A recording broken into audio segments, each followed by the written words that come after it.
Welcome to another episode of First Date with me as your host, Lauren Compton. Today, I'm so excited to introduce you to my guest. He's a producer, writer, stand-up comedian. The tension on set right now is insane. There's so much sexual chemistry. I don't know what to do with myself. I am overexcited to introduce you guys to Greg Fitzsimmons.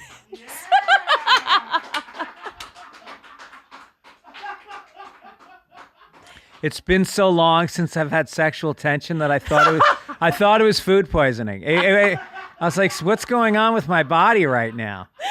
Yeah. You're in the hot seat. So this show, I'll give you a little bit of background. What we're going to do. I have a menu here. Okay. So there's 3 courses. There's appetizers. We get into like a little bit of the fun stuff. Okay. Silly questions. Main course, meteor questions. And then I have a dessert question that's very sweet. Oh. And so as we go through these, I'm going to point out your red flags. Oh. And I'm going to keep track Here's of them. one right here. Oh, no. That's okay. You could just get a toupee. Imagine, see, you are 100% right. When I grew up, all the comedians had toupees. Freddie Roman and Mousy Lawrence, and they all wore these big toupees, and the crowd knew they were toupees, and the comedian did, and it was like part of the joke. And nobody does that today. What if I'm the guy? You could bring that back. I would owe it all to you. I think that's something. What's your ethnicity? I'm just white. You sounded so proud when you said that. There's privilege behind it. Yeah, I would imagine, when you talk about privilege, think about your life. Yeah, I do. Think about the doors that have opened because of what you look like. I have spent so much money to look like this. Oh, is this artificial? No, my boobs are real. Oh. So what'd you spend the money on? My hair. Yeah. Hair costs a lot. Is it not naturally blonde? My teeth are real. Your teeth are not real. They are real. No, it's one Yes, of the they first are. things I noticed is that they are perfectly straight. You didn't have braces as a kid. No. And you never filed them down to make them even. No. In fact, I have a chip in one because I was eating a salad one day and I bit down on the fork and I chipped my front tooth. Jesus, you were hungry. I was ravenous. Yeah. That's why you shouldn't eat salad. You should get some meat.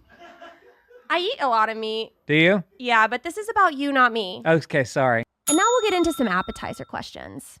Well, how do you relax when you hang out at home? What do you do? I play a lot of sports. Like I play paddle tennis at the beach. You know those courts that you used to live in near Venice. Yeah.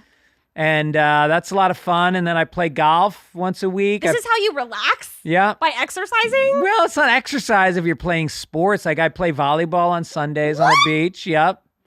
I go to the gym. I have depression and I find that when I exercise, you know, it releases literally like endorphins. And it's better than pills, better than anything is just exercising a lot. I agree.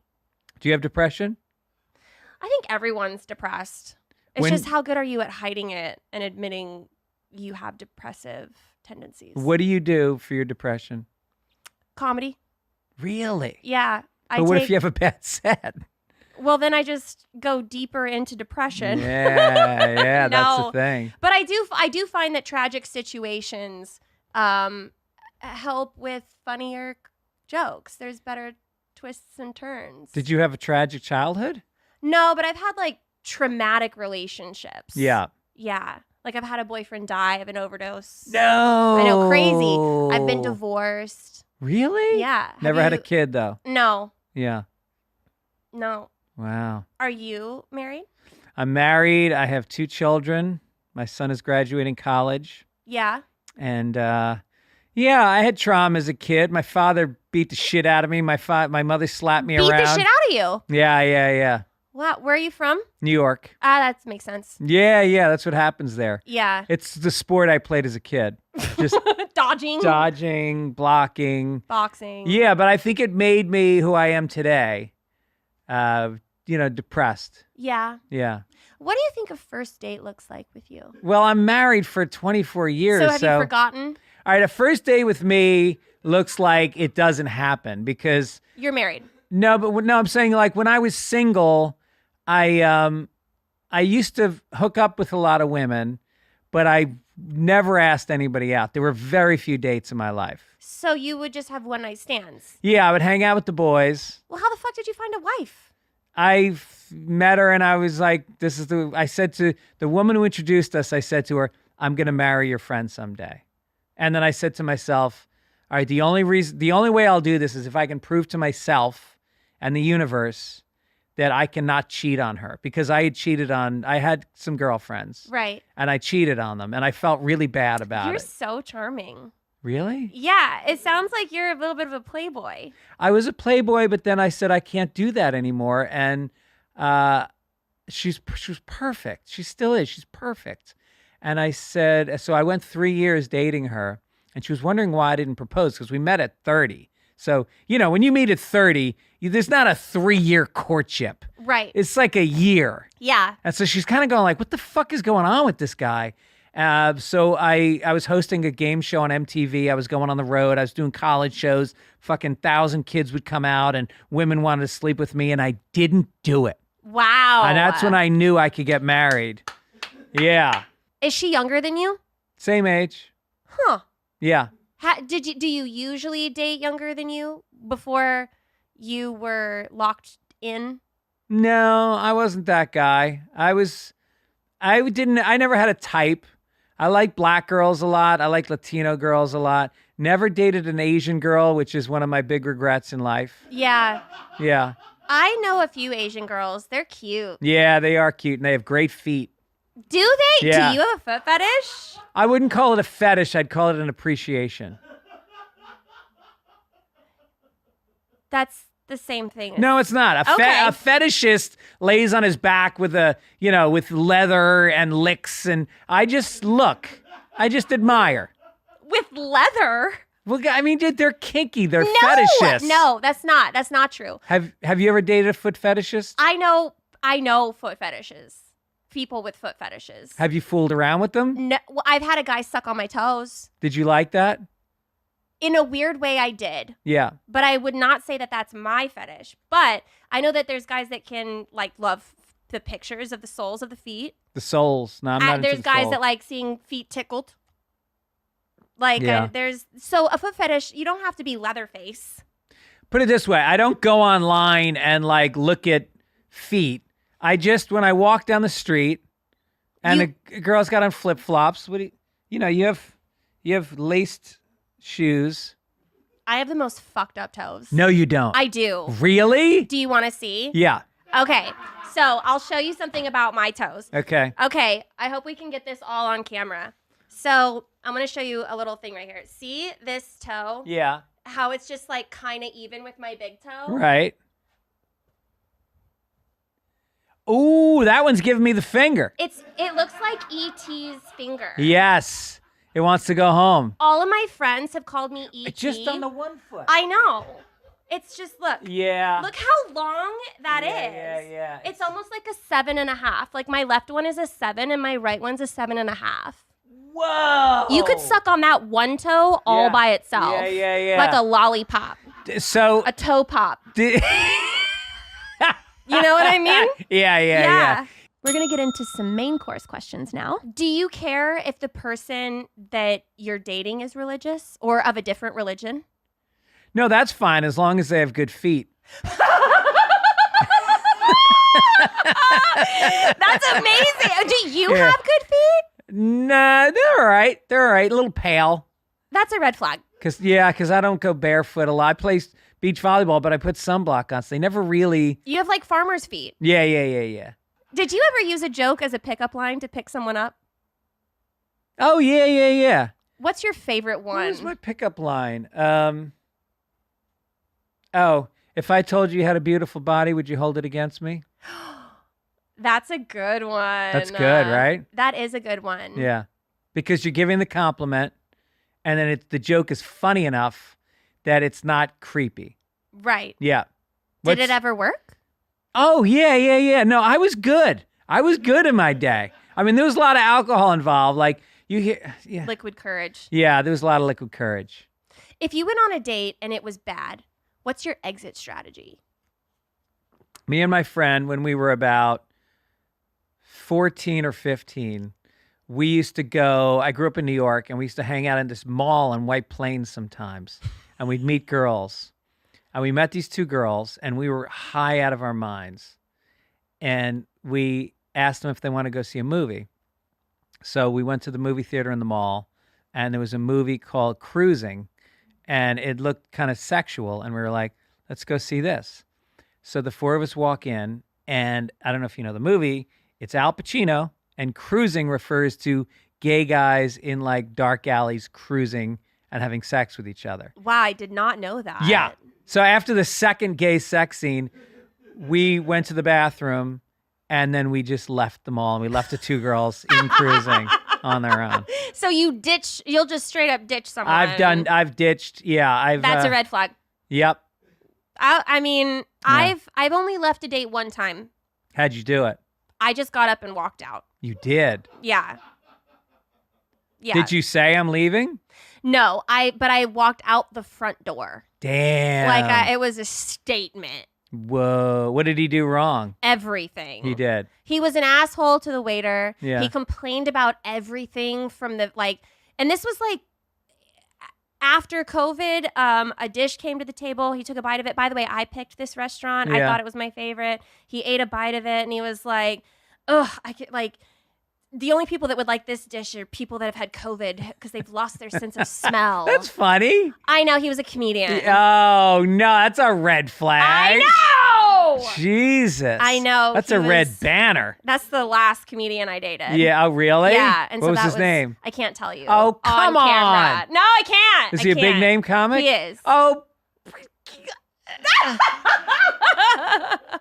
But I wouldn't even say that we dated. Yeah. We went on a date. So you didn't make love to him? Never. He never saw the toe? Mm-mm. No. Mm-mm. No, that toe is for personal use. Yeah. I gotta really like you to share that toe. Yeah. Yeah. Yeah, no, this was a one date. Have you dated other comics before that? Unfortunately. Oh, we need to chat after. You need to have a podcast, and then you should have a Patreon after show where you reveal the things that you didn't reveal during the show. Oh, what a great idea. Yes. Do you get jealous easily? Are you a jealous guy in a relationship? Yeah. Yeah, I would say I was because I'm not a big guy. And I think I grew up feeling intimidated by big guys. You mean like big? Yeah, like strong, big, strong guys. I was always kind of a thin, short guy. And I think if a bigger guy was talking to my girl, I started to feel a little bit like small. But you're funny, and I always feel like funny outweighs... That was the equalizer. And I would shit on them. That's what I would do. I would make fun of the big guys. Yeah. And I loved that I could take their confidence.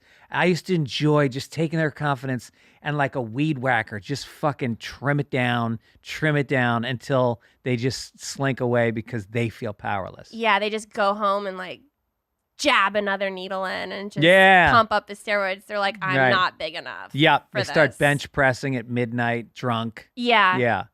That's what is the meanest thing you ever said to one of them? To one of those guys? Yeah. Oh, geez. Usually like gay innuendo type stuff. I think that's the fastest way to get to those guys. That's their deepest fear.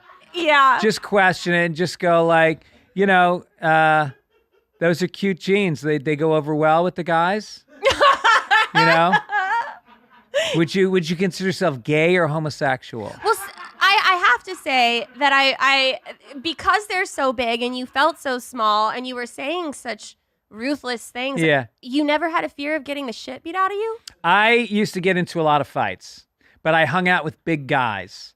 Like in high school, my best friend was a guy named David, and he was from Colombia. Uh-huh. And he knew Taekwondo, and he was huge. He hit puberty when we were like 11. And he used to fight people for me. I would get in fights, and then he would fight them. And then in college, my roommates were the captain of the football team, the star defensive player on the football team, and the running back. And they used to bounce at a bar called Play It Again Sam's. Uh-huh. And I used to hang out there, and I'd get into fights, and they would jump right in. Wow. Yeah. You choose your friends wisely. That's right. But I also can scrap. I was a good fighter. I was fast. I was quick. and surprising. And that's why people say don't fuck around with a small guy. If he's ready to fight you, there's something you don't know about that little guy. Did a girl ever get you in a fight? Oh yeah. Like they would Diane, she was from Dorchester in, Boston at all? No, I don't. Dorchester's like the projects of Boston. And it's where like poor Irish people grow up. Mm-hmm. And her father was you ever heard of Whitey Bulger, the mobster?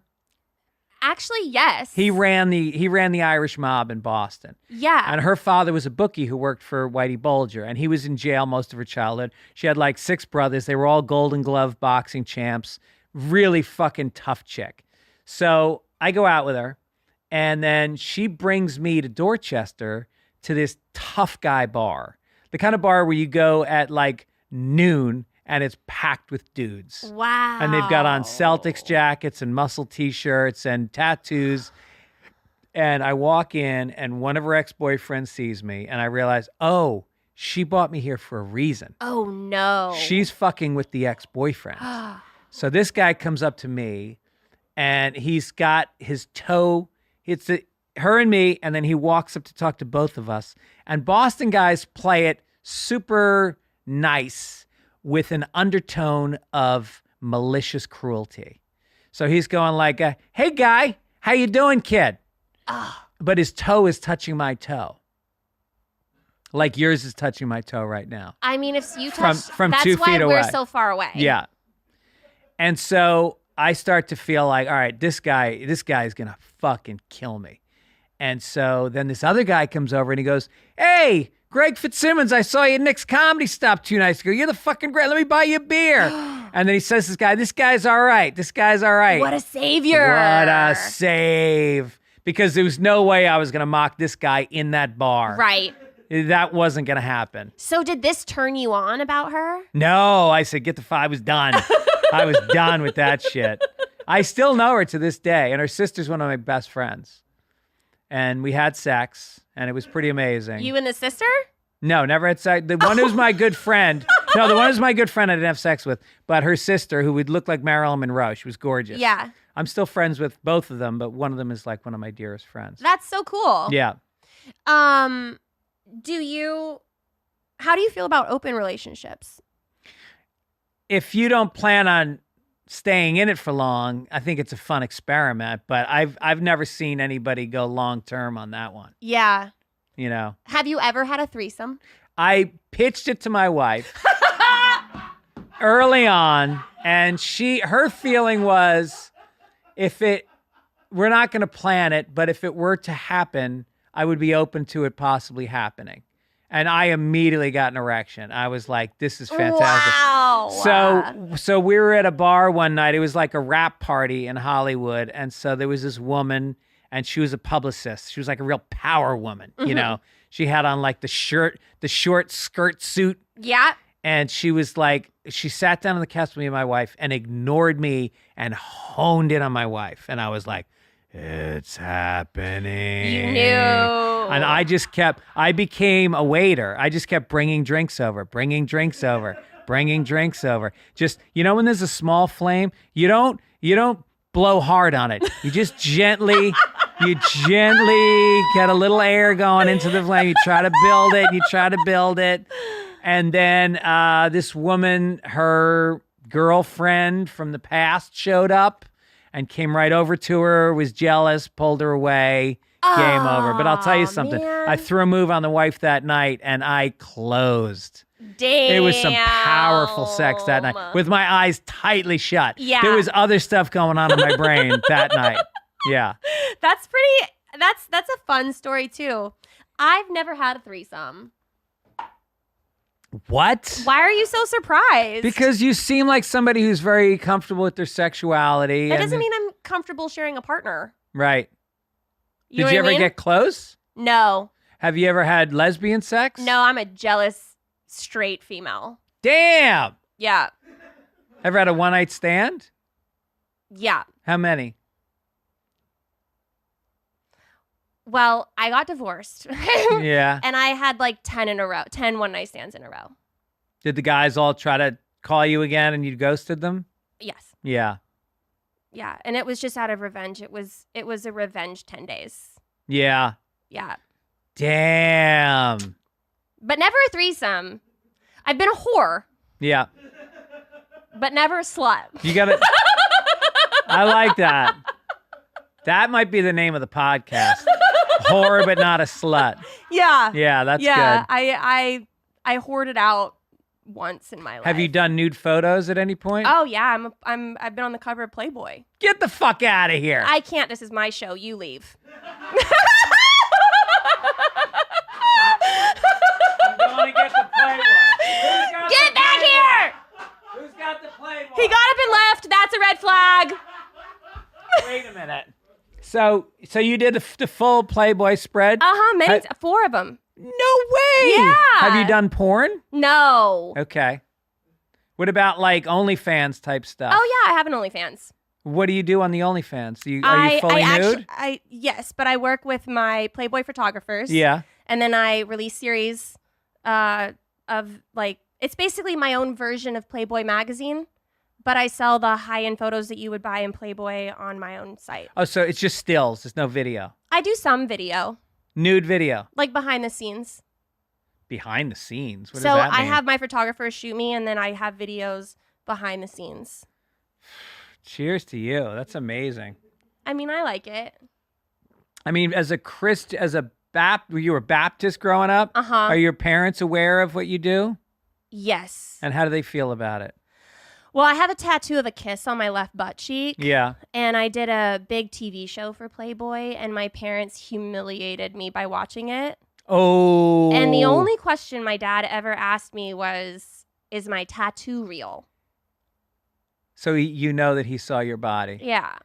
It's really weird. Wow. Yeah. It's Hey, look, I got a strange. daughter, and at a certain point, she said to me that, what if I became a stripper, Dad? And my first reaction was like, horror. And then my second reaction was like, You get 20%. I get 20%. No, I really thought, like, let her embrace her life, and whatever happens with her life, she's a confident woman and she's in control, and whatever she chooses to do, I would support it. Yeah. Well, I admire that. I think that's great. That's like good positive vibes. Yeah. But I know that I won't be on OnlyFans forever. I Yeah. probably won't even be on it for much longer, to be honest. Really? Yeah. I want to move out of it. Yeah. I only did it because there's so much. I got exploited so hard Mm, in Playboy. yeah. And even though I got paid well, I definitely didn't get paid enough. Right. And so I got on OnlyFans just because a girlfriend of mine made $1 million a week. What? And I was like, there's girls that make over $1 million a day. And Wow. yeah. And so I was like, And she was like, you should just try it. Just get on there. Like, just see like what happens. Yeah. So I did a couple of professional photo shoots, and then I published them, and I did very well. Did you make $1 million? I cannot disclose how much money I have made. You're on it. smiling at us, so you've made more than $1 million. I've done well, Good for you. but I don't think I'll be on it forever. I think it was more of a test just to recoup some lost time, Good. lost funds. And it's tasteful, or is it like is- split? It's not split wet there's beaver or no, anything. No, there's Yeah. no spread eagle. Yeah. There's nothing sexual. Yeah. It's just photos. Just arty shots. Yeah, beautiful, fully nude photos. Why am I even asking? I'm going to be looking at them in the Uber ride home, if not on the way out the building. But this is how I know about the foot fetish. Yeah. I've had people ask me questions about the Uh-huh. bottoms of my feet and stuff like Yeah, that. right. If you were single, would you ever date a girl on OnlyFans? Fuck yeah, of course. There's a few people that feel like it's just slutty and gross and not a like a reputable girl would never do that. That's like going, would you date a guy who's an athlete? Like, they're doing something that is attractive to people, and it's definitely very like, it's very much like, hey, look at me. yeah, But it doesn't cross over into their morality. right. My last question: do you? Last, this is the end? We're hitting the end. I know you're having so Really? much fun. Do you want to stay? Oh my God, yeah. What? How do you tell a girl she's getting? Excuse me. Sorry. My mic fell. It was trying to motorboat. How do you tell a girl she's getting fat? You plan a lot of outings like hikes and aerobics classes and visits to healthy restaurants, and you don't ever tell her, but You imply. You the other thing you do is you stay in good shape yourself. yeah. And then they will generally say, all right, the bar has been raised. I need to do it. But ultimately it doesn't. My wife luckily has never had a weight issue, and she's got a really nice rack also. Mm-hmm. And it stayed good. I mean, you wouldn't believe it at her age how great her breasts still are. I do believe it. If this is the woman that got you to stop cheating, Yep. I believe she's in impeccable shape. Yeah, she's in great shape. But I'm also going to give you a red flag because you have thought about that question for far too long. Yeah. You knew the answer to that before I. I mean, I think it's unfair to expect somebody to be totally okay with their significant other gaining a lot of weight. I think, agree. Because I think it's not just visceral. It's not just physical. It's an indication about how they're feeling about themselves. Mm-hmm. And when you let yourself go physically, a lot of times that's accompanied by letting themselves go spiritually, personally, Emotionally, maybe a little bit. Yeah. Get into a little depressive state. Right, because I really think that the exercise helps you feel good about yourself. You carry yourself better. You make better choices when you're in shape. Do you exercise a lot? I do. Yeah. I like Pilates a lot. Oh, that's good. And I had a knee injury, so I can't do like a lot of running or Yeah, high I noticed impact. on your Yeah, knee. I got a nice little scar going From what? on. I was an elite gymnast. That's why I was homeschooled. No. We'll talk about that another day. So you, on top of all this, you're flexible as hell. Oh yeah. Wow. Oh, the back bends I could do. Jesus. Do you do those in your photos? No. But you show some flexibility in the photos. I mean, Why am I asking? I'm gonna see. Never mind. I'm gonna see it all in 5 minutes. Okay, dessert question. What is the sweetest thing you've ever done for a significant other? Oh, interesting. Well, Mother's Day just happened, and I gave my wife breakfast in bed with the kids, gave her gifts and flowers, and then I sent her off to get a massage, and then I sent her to get a mani-pedi with my daughter, Aw. and then we went on a hike with our good friends Josh and Rachel, Jews, Is that how you... and then we went out to a nice dinner at her favorite restaurant. Mm-hmm. Came home, threw a move on her, got shut down, respected it, and we called it a night. Aw. Yeah. After all of that, what was this shitty move? Well, I got to work on my moves. You know what? I think it's that you took her on a hike. You were insinuating that she was getting fat. Right. And I shouldn't have bought her to a salad bar for dinner God, on you're Mother's a Day. dick. Yeah. Man, so a little sweet and a little sour here. Yeah. Well, Do I get like an overall grade or what happens you do at the get end an of this? overall grade. Really? Yes. Okay. So I do think you're worthy of a second date. I feel like we have more to say. Wow. You've had 4 red flags. Okay. The first one was the bad feet. Yeah. Double standard. Yeah. You know? Uh-huh. Second one, you ditch dates. Yeah. That wasn't like awesome. Although I can't hold it too hard against you because I did do that once as well.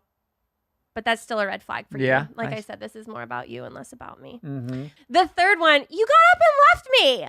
Oh, yeah, but that was a comedic bit. Yeah, you don't get to cancel out a red flag. No, for that. because you're a comedian. You're a Oh, funny person. I gosh. think it's a way of showing respect and equality that I would do a bit with you. Okay, Yeah. fine. We'll take that red flag off. You only All had right, 3. good. All right, good. What's this other one? Thought about wife getting fat? Oh, When yeah, I remember, man. But I didn't say wife was getting fat. No, I said but- if I had a partner that was getting fat, that's what I would do. Yeah. Yeah. I think it's just that you thought a little too long about how you would do it before I even asked you that question. You could Can tell we it starts talk with about one extra thing. credit? It's pretty well known that I have a big penis. Okay, fine. We'll take off the last one too. But obviously that's not the move you threw on your wife for Mother's Day. She's aware of the size. She should be. Yeah. But I mean, I slept with a few comedians, a few female comedians, and they all talked about it, and it got around in the comedy community. So I was on Tough Crowd with Colin Quinn one time, and we're backstage about to do the show, and he goes, "So, Fitzsimmons, I hear you're packing. Is it true?" I'm like, "Yeah." He's like, "Whip it out." And we're standing there, and it was a bunch of people in the green room. And I unzipped my pants, and I pulled it out, and there was an audible gasp. And we went on the show that day, and Colin talked about my penis on Tough Crowd with Colin Quinn. See, that's exactly how I feel when I whip out my toe. Yes. I get the same Colin, reaction. can I take a picture of your toe for Colin? Absolutely. Yeah. He would love it. Yeah. We can compare sizes.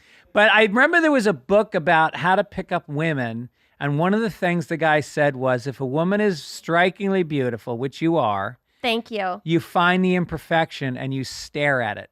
Why haven't you looked at my toe, motherfucker? Because I'm not into picking you up right now. Oh, okay, fine.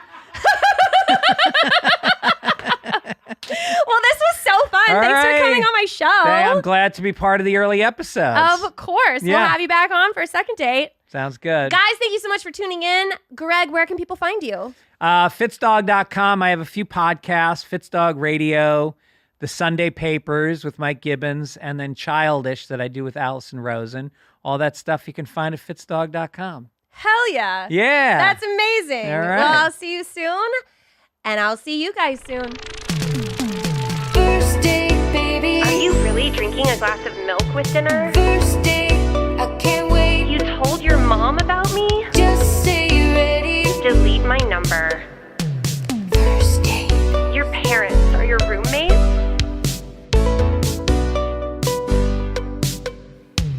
First date. I'm so excited to see you tonight. First date, baby. First date, I can't wait. First date. Hello, and welcome to another episode of First Date. My guest today is a motivational speaker. He's a skateboarder. He's an author. You may know him from Jackass, but he's currently striving to help millions of people who struggle with addiction and recovery. Give it up for Brandon Novak. Hey, thanks so much for having me. I'm looking forward to this. Thank you for coming on my show. I know we intended to do this before, and I had to back out like last second, so I apologize for that. It's okay. Most people have second thoughts about me. I would never. I just didn't know enough about you to like fucking call it off yet.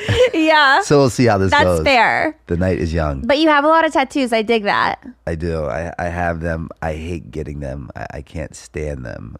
I don't believe you. I really, some people do it like a lot of chicks. I find it like, oh, I don't mind it. I find it very like relaxing and therapeutic. I fucking hate every second of it. Why do you get them? Well, because I like the after effects. Yeah. I like the look of. But tattoos. now I got put on with this like numbing cream that I use, and that I will not get tattooed without it now. Really? People are like, oh, you're a fucking pussy. I'm like, yeah, you're right. I am. I absolutely am. I'm a fan of working smarter, not harder these days. Yeah. Do you have any that you regret? No, my worst ones are my best ones. What do you mean? I could show you a couple, but you'd really probably look at me really differently. That's okay. Show me one. So, okay. To set the premise of this for it to maybe make sense to you, and maybe is a stretch, we had been sniffing coke for like 5 or 6 days straight, right? So like no sleep at all.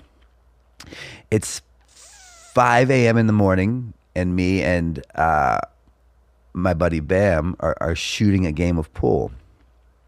He wins the game of pool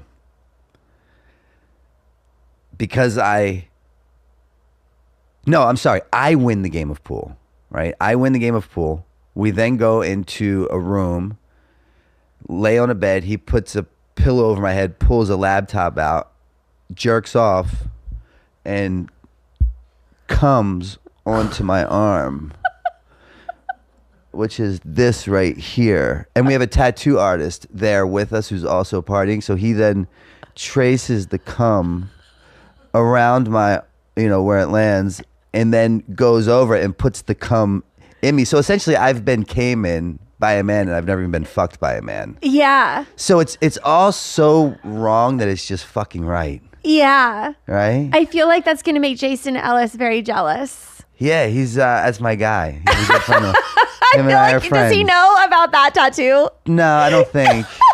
No. I'm going to DM this part Yeah, to him and that's- be that's- like, I he's- can't believe with all your tattoos, you haven't done this. Yeah, he would. I'm sure if the opportunity presented itself. Yeah. That I'm man's sure it a has legend. actually presented itself. Yeah. But yeah. So.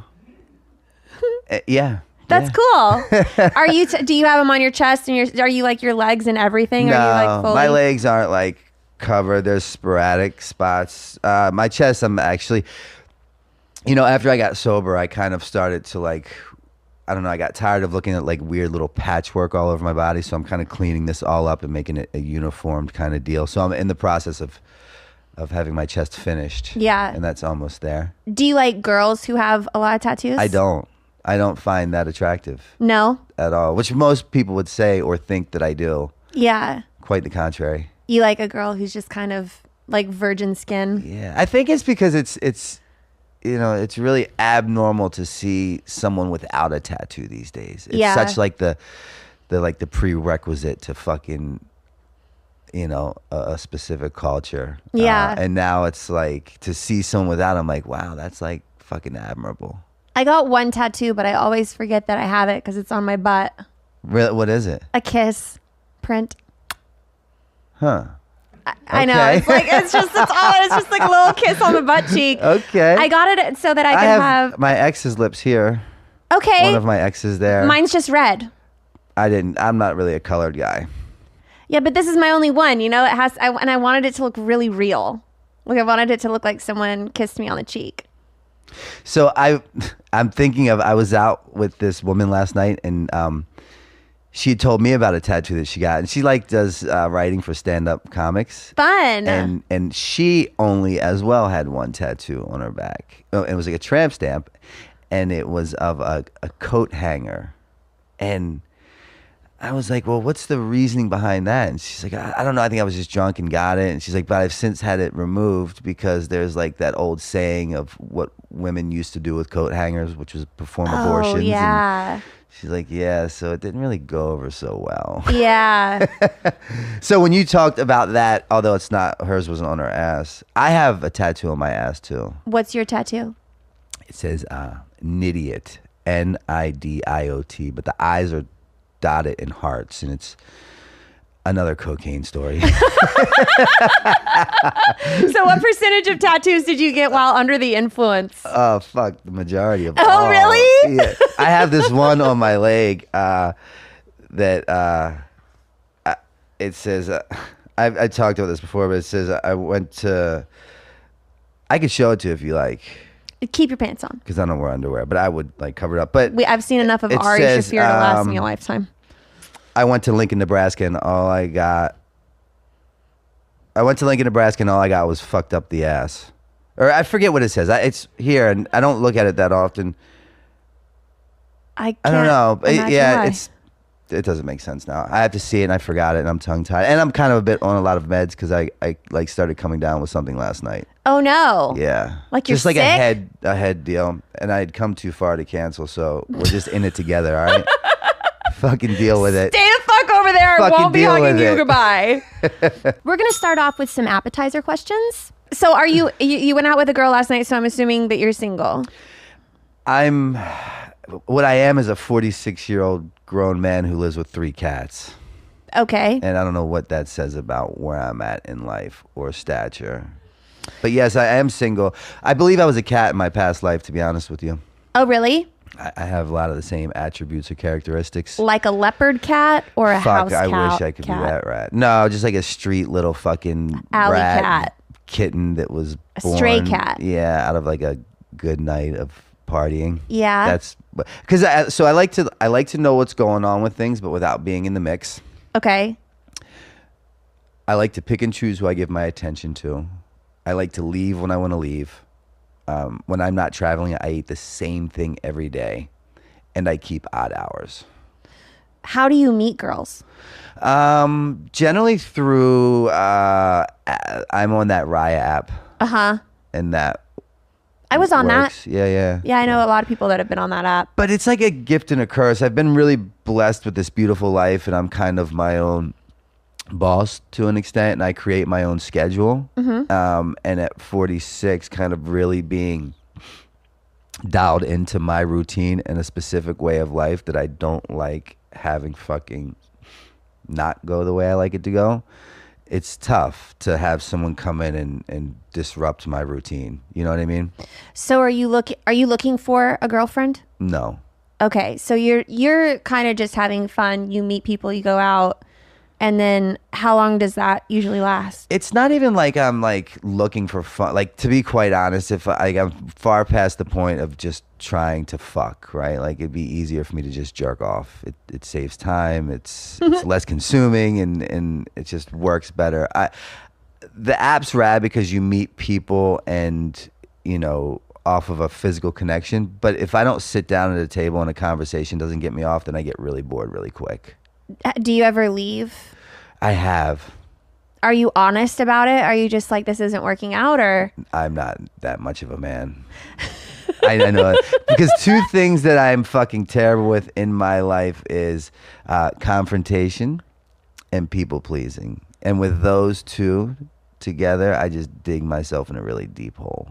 When you say you're not good with people pleasing, like you don't care to please other people, or you overcompensate and you try to be a people pleaser? Well, and it all stems from a pretty traumatic childhood with my father. He was like a gnarly Hells Angels biker kind of guy who also was addicted to crack and died of an overdose. But so we endured a lot of traumatic shit as kids coming up. And he was a pretty rough guy. So from that grew into me kind of like, yeah, you want to do that? Yeah, like, I'll do that. Yeah, let's do it. Let's go. And then, although I don't want to, and then I just say yes to people please, and then I just don't because I don't want the confrontation. Oh, so I I just see. kind of split. Yeah. You know? Do you, oh man, I just had a really good, do you have a celebrity crush? No, I don't. No? I really don't. I don't. That's so weird to me. I'm sure I really live in my own world, and I'm so consumed with my life, and which is probably another reason why I'm single. It's because, like, selfishly, I love my selfishness. Right?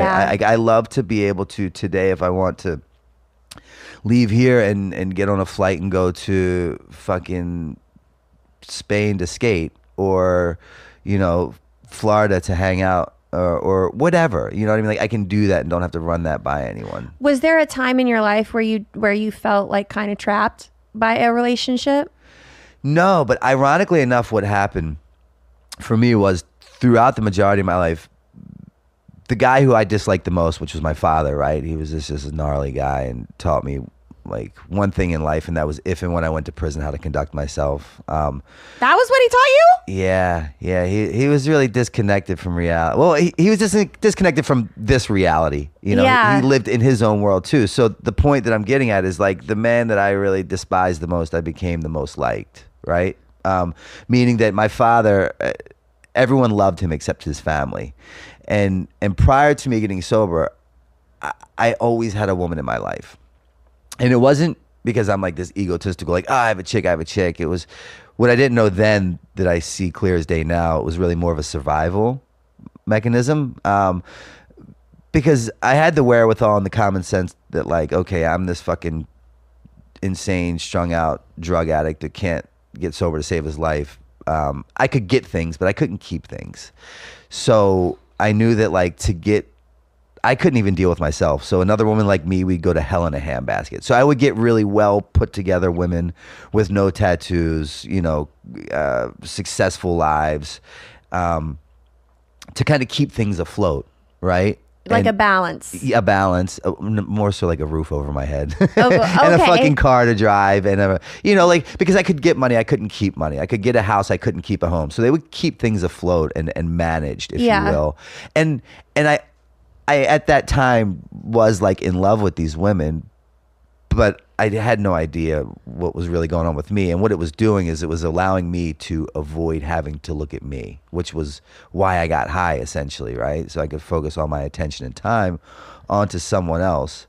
And it worked for a long time until my walls kind of crashed in, and I was blessed with finding sobriety. And now coming up on like almost 10 years, I've done a lot of work on myself, a lot of internal work, and I've had like this whole spiritual experience, and I fucked around and I started to like myself a little bit. And then I started to like really fucking like myself, and then like fucking love myself. And now it's like again, coming up on 10 years I've been sober, I've been on like 3 or 4 relationships. So ironically enough, when you would think that I would be most eligible to be with a woman because I'm in the best shape ever, like physically, mentally, spiritually, financially, like aces across the board, I'm not with any, you know what I mean? It's like completely backwards. Well, it sounds like the first time you're kind of like into yourself, like you're doing it all by yourself without having an umbrella. Totally. Like I'm self-sufficient, right? Yeah. Like I don't need someone to carry my hand or like to co-sign my shit, to fucking Yeah, it's a enable good feeling. Dude, it's fucking liberating. I feel like that would be the word a woman would use if I were a woman. I feel like I was fucking liberated. You brought out that in me because I don't think I've ever used that word with such passion or conviction. Well, that's great. I'm glad. Like, I feel like Dr. Drew. This is my little Dr. Drew moment. He'd be stoked. Well, that's cool. So I'm sure that there's plenty of women that I find attractive, but I just get so consumed in my own fucking shit that like I don't really. Yeah. I live in my own world, and people are like, "You live in your own world," and I'm like, "Yeah, that's right." And I think everyone should. Yeah. Right? Like, why the fuck shouldn't I live in my own world? And obviously, in my world, I'm kind, I'm compassionate, I'm loving to all my brothers and sisters, but nonetheless, it makes me happy. Yeah. So I'm probably like not a great guest for this because I don't really have a celebrity crush. I'm just kind of like.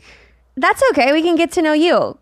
And I think that you having your personal time and like not wanting to date as seriously because you feel like that could take away from what you're accomplishing for yourself is also interesting. Like that's actually very different. So I think it's interesting. I've tapped into all these weird like approaches to kind of discover or rediscover who I am, what drives me, and to end up in these different outcomes that I'm not used to. Like I've also given up jerking off. Like I don't watch porn unless it's with a woman. And it wasn't even really like a reason for it. I just wanted like the actual physical act of having sex to be something more than just like, oh, I have 10 minutes to kill. Let me go fucking jerk off real quick. Yeah. You know? When you think about businesses that are selling through the roof, like Alo or Skims, sure, you think about a great product, a cool brand, and brilliant marketing. But an often overlooked secret is actually the business that is making selling simple. For millions of businesses, that's Shopify. Nobody does selling better than Shopify, home of the #1 checkout on the planet. And the not so secret with Shop Pay that boosts conversions up to 50%, meaning way less carts going abandoned and way more sales going. So if you're into growing your business, your commerce platform better be ready to sell wherever your customers are scrolling or strolling. I like Shopify because it's so user-friendly and their customer care is great. Upgrade your business and get the same checkout Alo and Skims uses. Sign up for your $1 per month trial period at shopify.com/date, all lowercase. Go to shopify.com/date to upgrade your selling today. Shopify.com/date. So when you do go out with a girl, Yeah. the conversation is really important. Well, I don't do well with small talk. Yeah. And I actually was out with a woman not too long ago, and she said to me, oh yeah, she said, with my housemate. And I'm like, oh, you have a housemate? And I'm like, what's that about? And she's like, oh, it's like this 60-year-old gay guy. And I'm like, oh, I used to live with this gay guy too. But it was probably under like different circumstances. And she's like, well, what do you mean? And I'm like, well, I used to allow this gay guy to shave my asshole. And that's how I would pay my rent to live at his house. And I'd imagine you probably don't let him shave your asshole. and it's, I'm just, again, Mm-hmm. You're like, okay. Yeah. And then I proceeded to finish the story with, and I lived with him for a long time doing that. And then the straw that broke the camel's back was one day I was really sick and withdrawing off heroin, and I stole his CD Walkman and I went and pawned it. And that was where I took it too far. That was too much for him. The shit. And the thing was, I love like humans and the way that we're wired, and because we're realistically we're the same, right? Like 10 fingers, 10 toes, woman, man, eyes, nose, ears, mouth. But what the way you're wired and what might get you off might completely fucking disgust me, and vice versa. Now this homosexual man, God bless him, a great guy. He got off on shaving my asshole, but he didn't even like jerk off while he was doing it. He just did it. I could give a fuck less about shaving anyone's asshole. It would do nothing for me. But isn't that fascinating? Yeah. Think about that. No. I do. I do. But I've also done a lot of things that a lot of people would think are fucking not right to do. Like what? Well, I think by getting a tattoo of cum on your arm is something that's probably there. Yeah. And I don't want to act as if I'm glorifying all of these behaviors, because this is like, and hopefully people can today see the juxtaposition from who I was then as opposed to who I am now, which despite all this fucking nonsense I've been spouting, I've like devoted my life to helping people who too maybe let a gay man shave their asshole for drugs because they're in a situation they don't want to be in, or whatever. Is that a common thing? Well, it could be. It was common for me, right? So like, Yeah. It just depends. I just would love to see you have a conversation with someone else who was like, oh my God, no way, me too. You could find that at go to a treatment, check yourself into a rehab, and you know what I mean? Like, Yeah. Depends on the audience. I'd be so scared to go to a treatment center. I think you have to be brave. Like, well, you know what? have to- It's funny you said that, because like I do a lot of interviews and they always say like, what's the craziest thing you've done? What's the scariest thing that you've done? And they expect me to say something from like Viva La Bam or Jackass or skateboarding. And the truth of the matter is, the scariest thing I've ever done to date was walk into my last treatment center, number 13. I would be really scared. Yeah. I'd be scared to see what was there and how people were ill and doing, and like listening to your stories is cool. You make it fun. Like, yeah. You know, but like there's a lot of people who don't have any humor or can't find a way out, and it's very dark. For sure. Well, at the point in time that I walked into that last facility, May of 2015, I was like really disconnected from reality. And it had been a long time since I found optimism or any reason to smile or laugh about anything in life.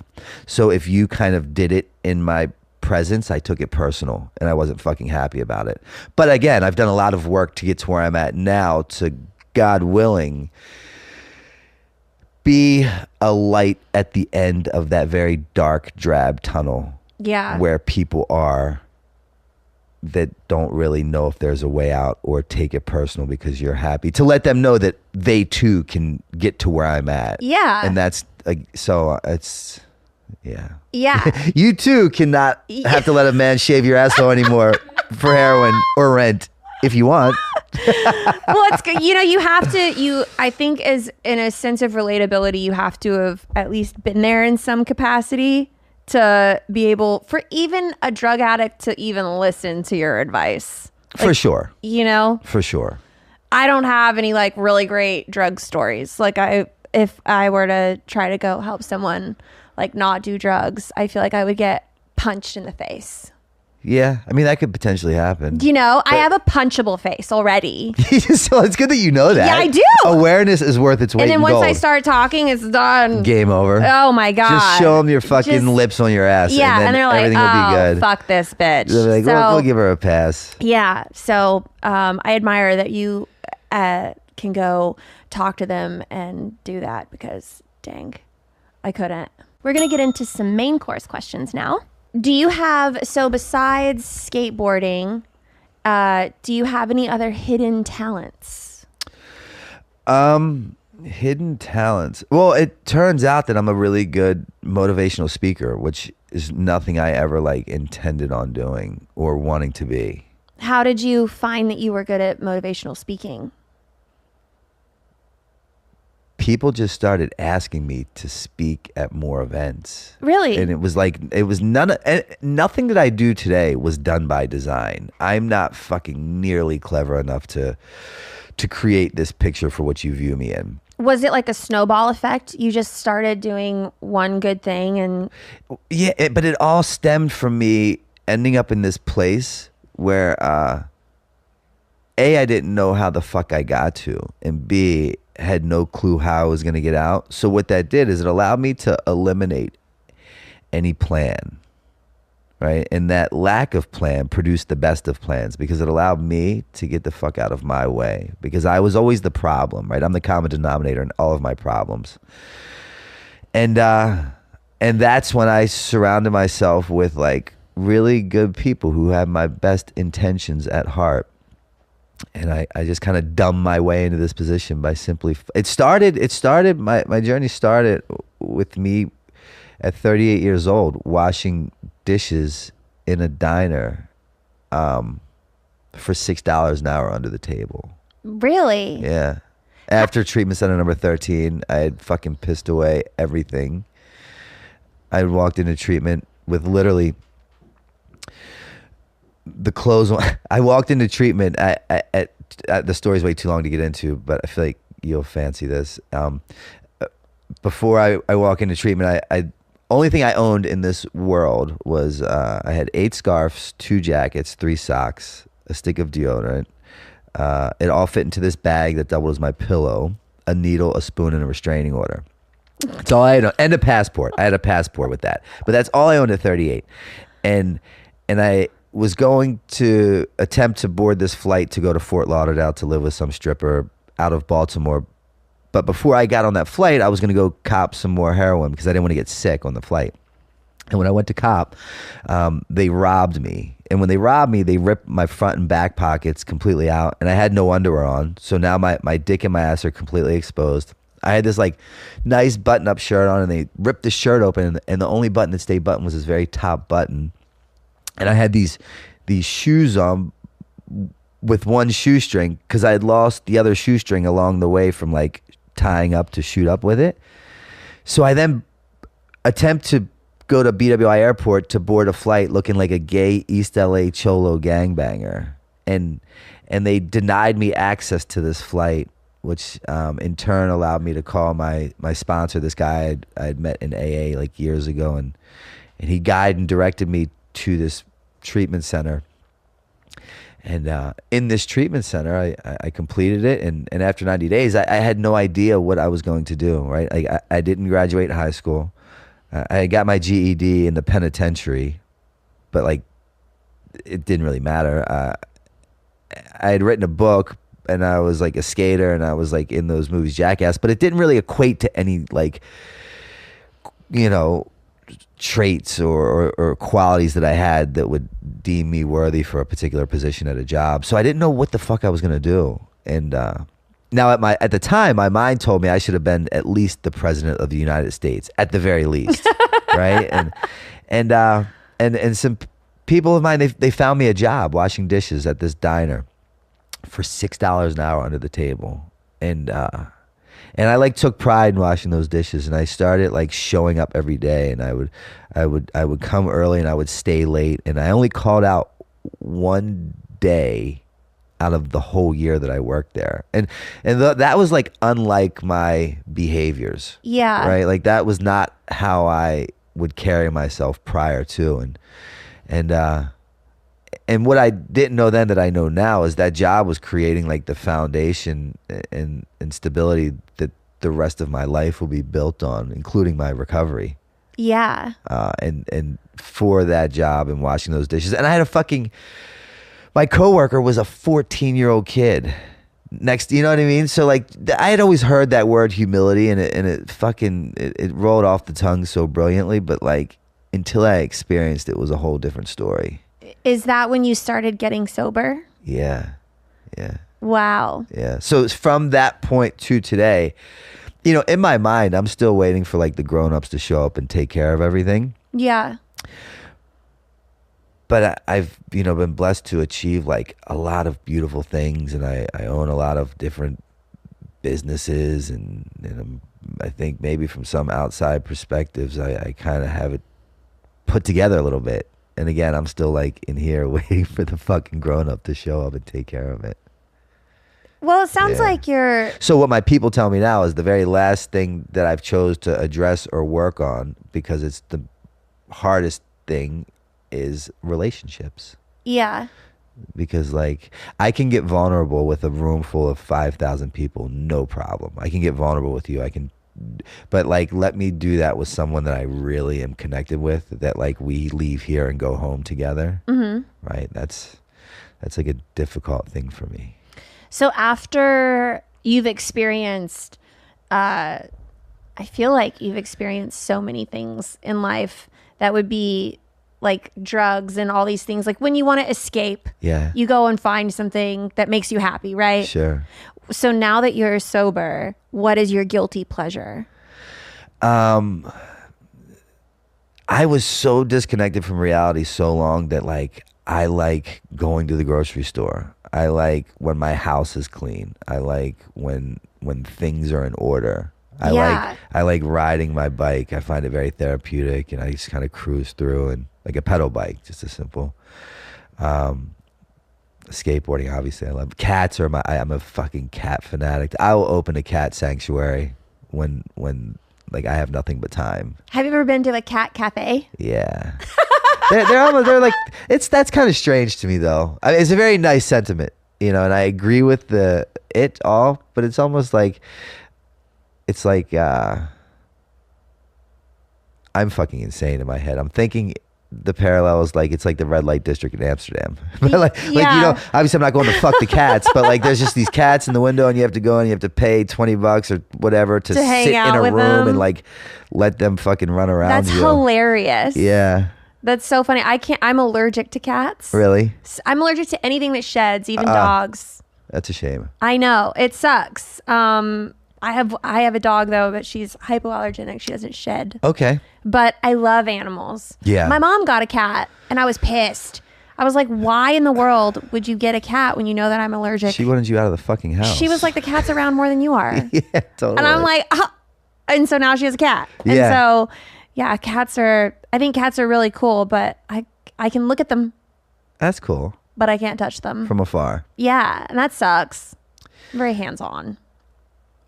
What's up with your love life? Do you have a guy? I do. You do? Yeah, I have a boyfriend. I'm 6 months pregnant. Oh, wow. Congratulations. Thank you. And How'd you meet him?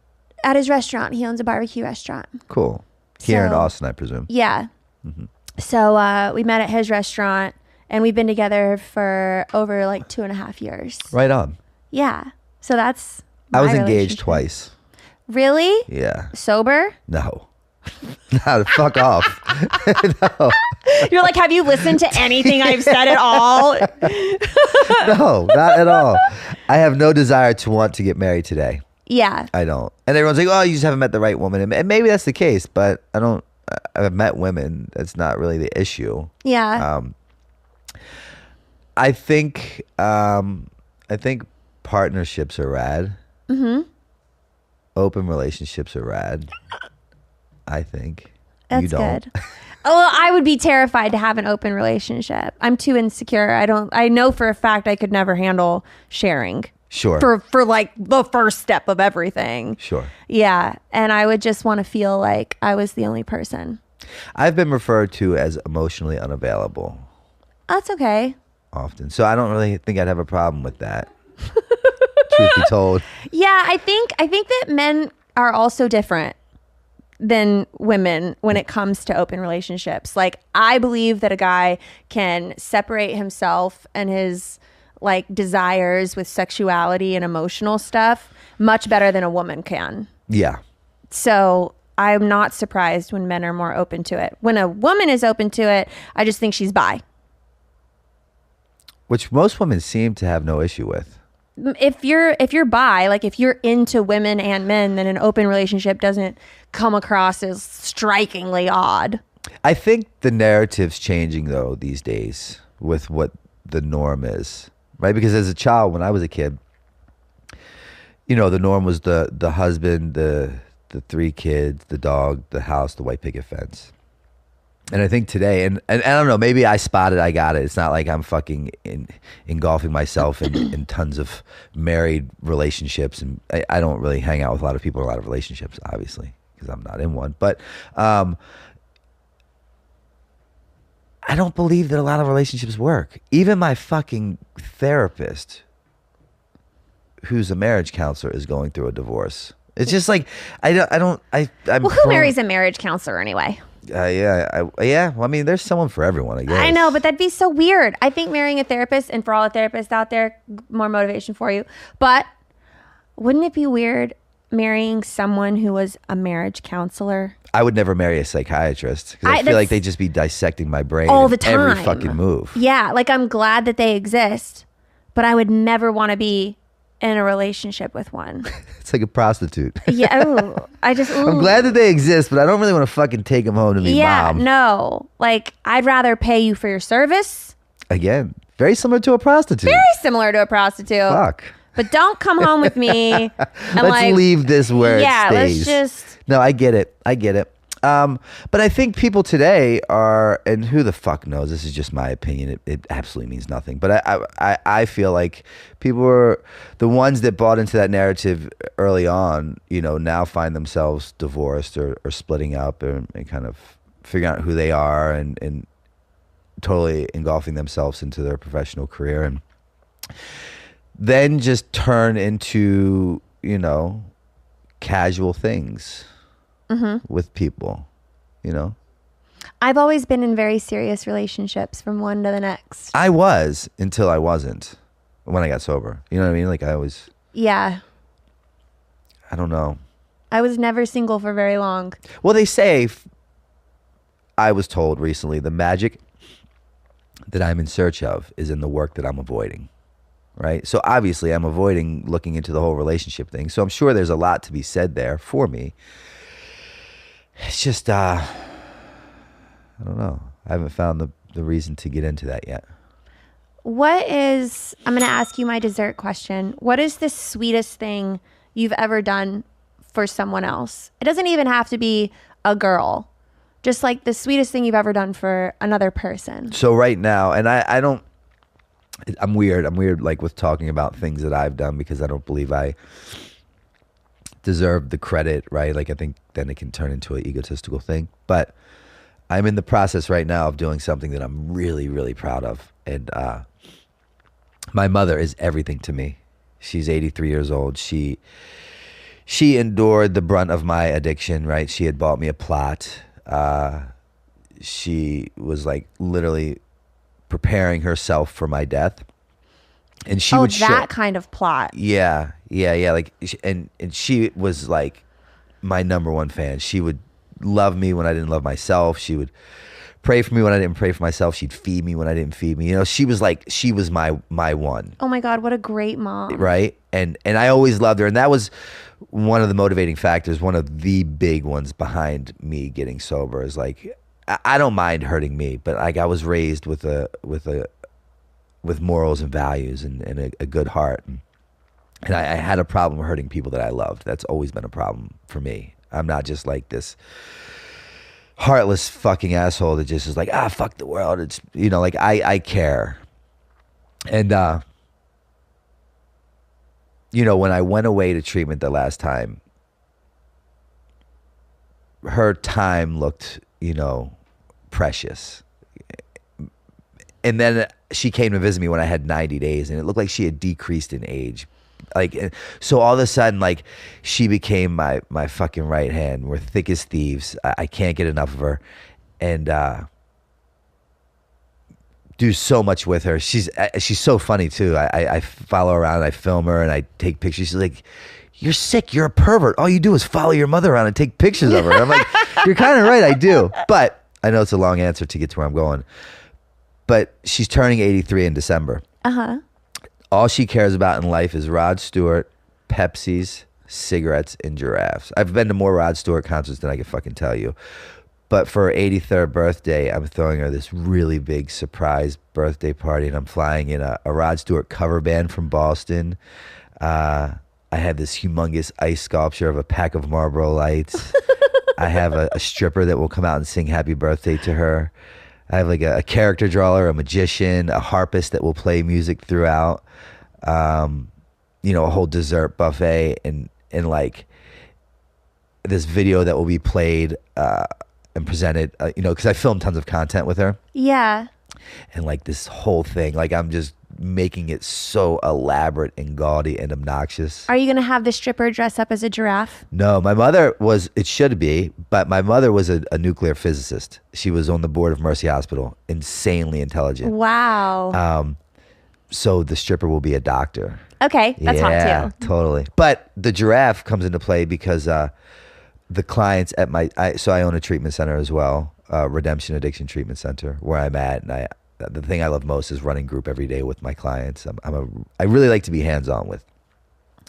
But I thought and decided that a great idea would be to have the clients. We're really big with art therapy, and we really promote just freedom of expression, right? And figuring out what you love to do, right? Those pleasures. So I had the clients do the invites, and we had made a big contest out of it. And I have all these invites, and I can show some to you. They're fucking amazing, but it's like giraffes with Rod Stewart and like kind of like ransom letters where they cut out of the magazine, the letters. Oh, cool. Like the Joker. Yeah, kind of thing. exactly. So it's, how neat. and that I'm really proud of this party that we're throwing for her. When is that going to be? December 14th. Oh, cool. And like it will, because she loves to be the belle of the ball, right? She loves to brag. She loves to talk about things, and like she'll brag about this That's for the so rest of her sweet. life. Yeah. This is like it. That's awesome. Yeah. So you have a treatment center. What was it called?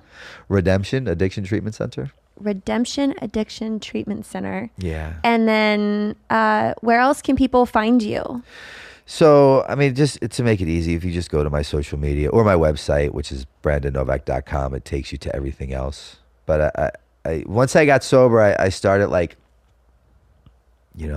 really figuring out who I was and what I liked, and what I learned that I loved more than anything were like skateboarding and drugs. So I was like, I want to figure out a way to just kind of devote or create, a life that I believe is worth waking up for every day and not having a drink or a drug over, but also dedicating it to the people who are where I once was, right? I battled with a heroin addiction for, alcoholism and addiction for 22 years, and I just couldn't fucking get it. And now that I have, and this probably plays a big part into why I'm not in a relationship, because I just am so passionate about what I do. It's kind of like they say, crazy is crazy until it finds its narrative, and then it becomes brilliant.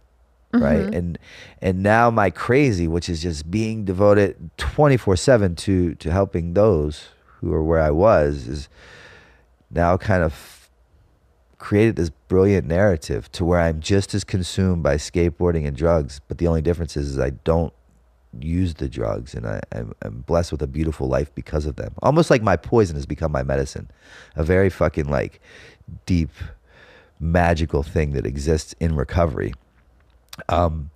So at 5 years sober, I decided I was going to open a sober living house like the one I had lived in, that did for me what no other place had ever done. It taught me how to like reintegrate or merge back into society.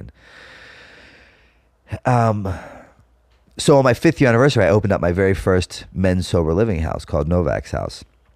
And that was one house with 10 beds. And today we have 7 houses with 75 beds for men and Wow. women. And I travel around and I have generous friends who occasionally like to stroke a checkbook and provide scholarship funds, because my mission is to never let price be a deterrent as to why someone can't fucking find a better way of living. Right? Yeah. And then when I was doing that, and I wish that the houses didn't exist, I wish there was no demand for what I provide, but there is. I was like, I can do more. I can be better. I can help a larger amount. And that's when Redemption was created. And it makes so much sense that to a lot of people it just doesn't make fucking sense. Yeah. Right? And I have a life today that like I fucking can't get enough of. And I'm excited to wake up over. And it brings me to all these like insanely rad places, like here today, to sit down and talk with a complete fucking stranger about things that otherwise we probably wouldn't have a lot in common, Yeah. for the greater good of this thing called reality, which is an acquired taste in itself anyways. Yeah. Well, typically you'd be a very scary person for me to talk to, just with your history. I would be terrified. I would be like, I don't think I could talk to you, because I don't know. I wouldn't know how to start talking to you. Sure. You know, I'd be like, this guy's just gonna think I'm some fucking idiot. Like, No. but it is cool, and I appreciate you coming on my show and being so open about it. You know, because I wouldn't have probably ever approached you. Sure. And honestly, you know, if we're going with that approach, I too would think that we really wouldn't have much in common. Although you kind of would fit the stereotype of, you know, the women that I've been involved with in the past. Yeah, I would right? totally be the umbrella. Yeah. So I, Because unlike you've got you, the think look that we and have you're a lot hot. I'm in like, common. ooh, he's a bad boy. Yeah. So like, And then you're gonna love it out of me, right? And you're gonna change me, and you're gonna fix me, and you're gonna help me, and then I just end up like fucking Disappointing. totaling your car and Oh emptying my out your God. bank account, and your father then wants to fucking kill me. yeah, But it that wouldn't was end then. well. Today there would be a different ending, but unfortunately, I don't want to be in a fucking relationship. So you're fucked. It's okay. I'm You're married pregnant. with a kid. Yeah, so- you're just baggage to me at this point. You're just like a fucking headache. I know. Ladies, I'm kidding. Kinda like I prefer already- to do kitten over a kid any day of the week. I don't But- blame you. I'm someone else's problem. Yeah. Well, cheers to him and cheers to you Yeah, for finding. I'm sure he'd like to rent me out though, occasionally, and just be like, here, just like a. You know, I always tell him that I would never get kidnapped. I eat too much food. I talk too You'd much. be a pain in the ass, Oh yeah. my God, they just kick me right out. I'd be Yeah. like, wait, what about dinner? Yeah. Well, So- you don't have to worry about that with him, being he owns a restaurant. That is true. You'll never fucking starve. For sure. Anyway, I hope I did you justice here today with what you generally go over. it's been really nice talking to you. I enjoyed myself. I truly, honestly appreciate you coming on my show. Thank you. Yeah. The feeling is mutual. I appreciate it. And I would love to have you back whenever you come back into Austin and hear about your updates and how you're doing. Yeah, maybe I'll have like a relationship in my life. Bring your mom. My mother, yes. I would do love that. it if you brought your mom. I even had a couch. She's a lot. Great. She's a fucking lot. Then you don't even need to come. Just tell her I want her on my podcast. But her attention span is the size of a fucking gnat. Same. And she would not sit here unless she could smoke in here. I'll tell you that right now. She's reverted back to like childlike behavior. This woman was a fucking brilliant woman. And I believe, you know, the apple doesn't fall far from the tree, and we kind of turn into Could I give her a vape pen? parents. Yeah, but she won't do it. She'll It's the Marlboros. or nothing. But she's reverted back to childlike behavior. She doesn't like to. She only likes candy. She doesn't really like to brush her teeth. She doesn't like to shower. She's just like a child. And I had to recently. This is, you know, juxtaposition the way the world right sizes me. She's dealt with me through everything, right? Yeah. I take her to Baltimore to have her teeth pulled. She had to have 8 teeth pulled. I pick her up, I take her to the dentist, get her teeth pulled. Then I go across the street to the Safeway, and I have like a nicer, newer Range Rover, right? And it's clean, and I don't smoke in it. I don't smoke. She comes out of the dentist office. She's sitting in my passenger seat with galls all in her mouth and like nodding out from all the anesthesia she was on to have the teeth pulled, and blood just kind of coming out. I go into the Safeway to get her script of pain pills filled, and I walk out. She's literally nodded out in my passenger seat with a cigarette hanging out of her mouth, with blood and galls just fucking dripping out, and I have her pain pills in my hand, and I'm like, if the tables haven't fucking turned. And that is life, ladies and gentlemen. Thank you so much for coming on my show. This was lovely. Thank you guys for watching this episode. It's been and real super quick, fun. before we leave, if anyone needs help, they can call me directly at 610-314-6747. Oh, do you babysit? No, I want no part of kids. Okay, so you clearly didn't listen to anything I talked about for the last 20 minutes. I'll do better minutes. next time. Thank you guys for watching. We'll see you next time. Cheers. First date, baby. Are you really drinking a glass of milk with dinner? First date, I can't wait. You told your mom about me?